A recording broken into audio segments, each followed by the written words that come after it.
Hi guys. So, ngayong araw ay mag-experiment na naman tayo sa pangalawang.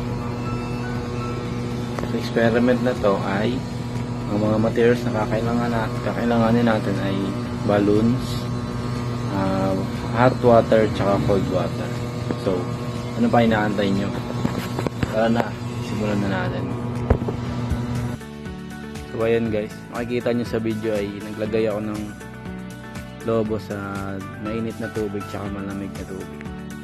Kahayaan lang natin yun ng 5 minutes at titignan natin kung anong mangyayari sa dalawang lobo. 5 minutes later.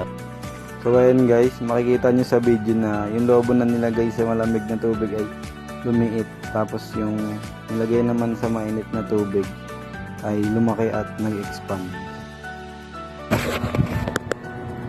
So ayun guys, papakita naman natin yung gawa ng kagroup mate natin, si Sanchez.